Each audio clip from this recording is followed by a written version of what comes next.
Thank you, thank you. Hey everyone, how you doing? It's so awkward being up here. My butt cheeks are clenched. I feel like I'm gonna have a problem pooping tonight. I'm a fucking idiot. How many of you have been to Amsterdam? Just raise your hand if you've been to Amsterdam. Yeah, so in my 3 years of living in the Netherlands, I've never been to Amsterdam. So one day I just decided, you know what, time to go to see what's up, you know. So like every normal person, I went to Amsterdam and I got high as a giraffe's pussy. I was really stoned, and I was just exploring Amsterdam for like 8 hours and nothing special really happened. So I was like, let's go to the red light district for, educational purposes. So I get there around 7 and I'm like, shit, it's closed. I'm gonna wait till the business opens up. So I go to this random Irish bar, I forgot the name. I get myself a pint, a joint, and I go outside. By the way, the pints are like 10 euros, Jesus Christ. But I go out there and I hear, oi oi, you can't smoke that joint here. You gotta share with us. They were British, of course, and there's like one British guy, so I can make fun of them tonight. And that's how I met Ben and Stella. Ben and Stella were a random British couple I met. They were like 60, and they were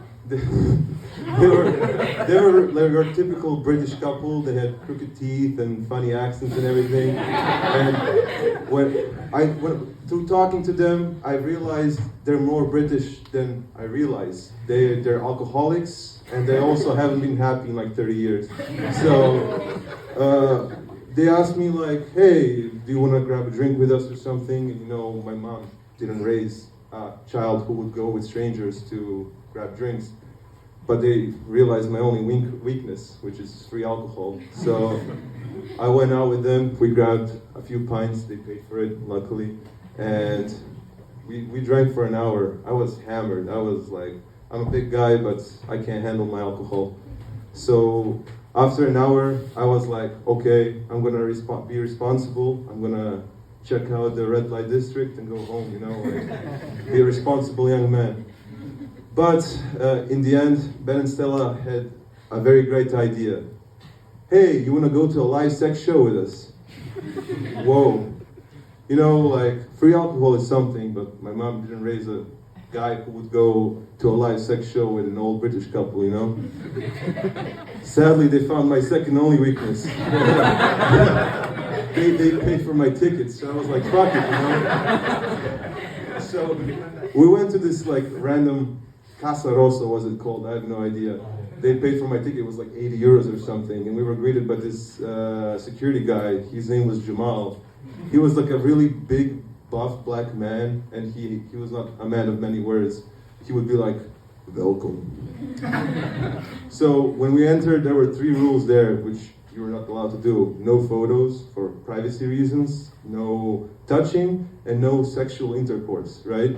So Jamal was there to take care of all of those rules, right? There was this random lady in the first corner before the blinds opened. She wanted to take pictures for Instagram or whatever.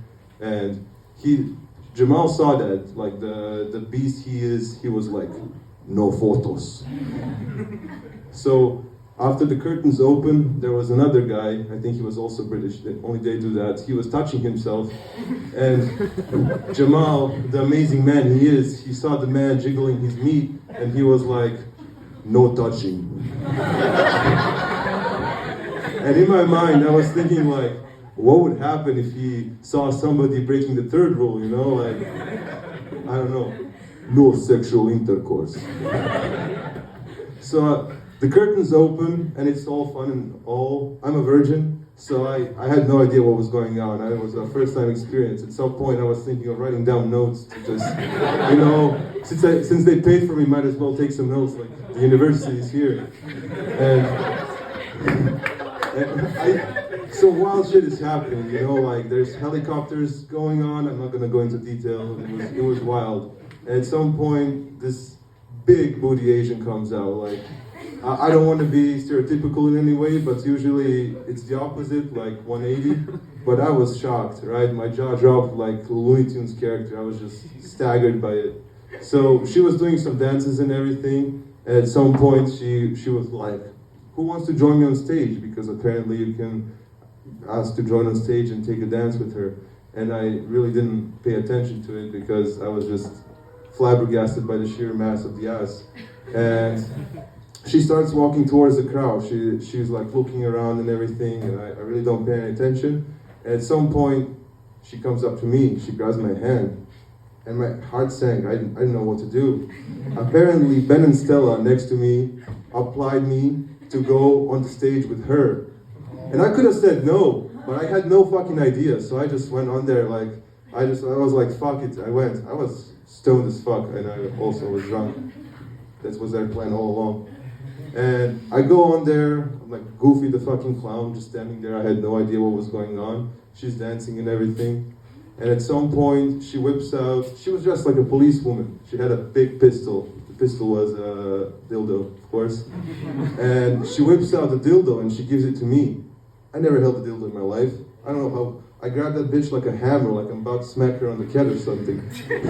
And in the end, she was like, literally flat-faced, like, put it in me. What? What? So I had no idea what was going on. So I just went with the flow. I tried to put it in. And for some fucking reason, I had no idea this was a thing. It made like a vacuum sound, like a... And I get fucking scared, so I pulled that bitch out. And she gives me the bombastic side eye, like, you never done this before? Bitch, no. And so she grabs a thing, she does a deed, and then she plays around, and at some point, she pulls it out, and she puts it in my mouth.